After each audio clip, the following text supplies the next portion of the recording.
So I heat treated it about 2 weeks ago. I didn't have a wire wheel. I just bought one last week. You can see it there. I've been cleaning up a few anvils, so this one's next on the list. I won't bore you guys with the cleaning. We'll just get to it once it's... Okay, so I'm done with the wire wheel and grinding the top. All I need to do now is just file in this hole. I tried doing it with the flap disc, but it's too big. I'm just gonna have to file that a little bit. So I think the only thing left for this is to paint it. So I'll catch you guys when that's done. So here it is after I gave it one coat of paint. You can see I put the painter's tape around here just to have the edges a little bit cleaner, because when you're forging over the edge you're going to clean up that paint, and after a while it's going to look really ratty. So I put the paint there. I know people are going to give me crap about putting paint there, but you know what? After you put nearly 100 hours into something, if you want to watch it rust, you can go ahead, but I don't really want to do that. So here it is for now, one coat of paint. I'm going to put a few more on here just to cover up all the spots I missed. And there it is, just about finished. I'll tell you, there's not many feelings that compare to finishing a long overdue project. I'll just go over what I did over here. You can see just after, when I painted it, I mounted it to the stand, and this stand is very sturdy. It weighs more than the Anvil. It comes in at 150 pounds. It's halfway filled with lead on these legs. It's almost solid in lead, the way it was packed in there, and then the rest is sawdust, and it's filled with oil. It's capped with oil in these little holes. This top plate here is, I believe, 1 inch and 5/8 thick times 16 inches in diameter. So this plate alone weighs, I believe, close to 50 pounds, maybe a little more. So the stand is upwards of 150 pounds. This anvil, I actually didn't weigh it, but I believe it to be about 110, 115 pounds. It's about 3 inches wide, 28 inches long, 13 and 7/8 tall, and it's a nice one. I like it. I can show you the rebound over here.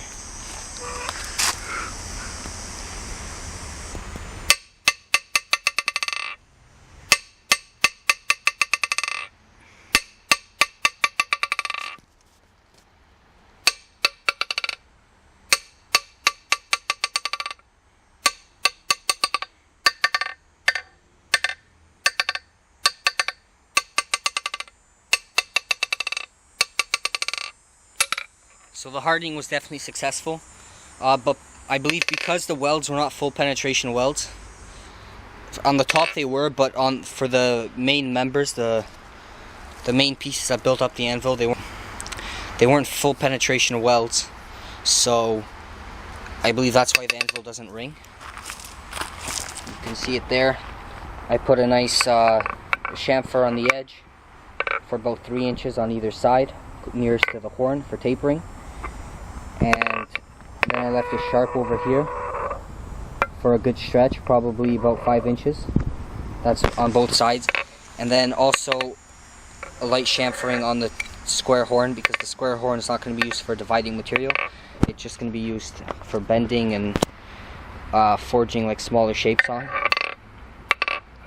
And one last thing I actually have to do is just file in this hardy hole. I went at it a little bit with the flap disc, but it's quite uneven. So I'll just have to clean that up with a file or sandpaper.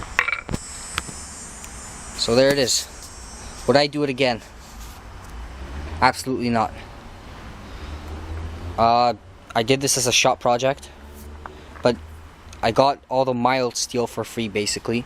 I paid for the electrodes, but I did pay for the top plate, and I probably burned 15 pounds of rod, 20 pounds of rod on this thing. So that's about $40 or $60 of rod, worth of rod. And then this top plate, 4140, half inch thick by 3 inches wide, 18 inches long. This thing cost me, I think, around 30 bucks. And then actually for the heat treating, so just out of my pocket, it's probably close to $80. Well, it's actually closer to $100 just for making this thing. And that doesn't even count probably the 100 pounds of steel I used for the rest of it, not to mention all the cut-offs, how much steel it was not used, just like for making the horn. And you saw in the first video how much stuff went into that. So if you want to make something like this, you got to probably count $300 for the steel or for all the materials, and this thing took me close to 100 hours. So if you guys really got to think strong if you want to do something like this. Like I said, I would not do this again. If I were in that school shop again in March or February when I was deciding what my project was going to be, I would make a power hammer. The steel was there, the time was there, and the power hammer would be much more useful for me than another anvil. I already have a few anvils. I don't really need this one. This is a luxury. Like that's why it's different, of course, with the square horn or the square tapered horn and that hardy hole in here. And of course the entire design is a little different, but yeah, I would make a power hammer. And you guys are probably asking, you know, this project is done and maybe you were really looking forward to this one. What's next on the table? Well, I actually am going to make a power hammer. I'm going to make a smaller tire hammer. You can see here I have the material for it. All these I-beams, it's a total of 180 inches of I-beam, 2 different sizes. I'm going to see what I can do with that. The leaf spring, I bought the leaf spring new. I'm going to be making basically a tire hammer with a spring linkage. It'll be really cool. I'll be posting videos the entire way of making it. It'll be a big series, I guess. And I actually should get started on that. Yeah. So yeah, that's what's next on the table. Power hammer. So look forward to that, guys.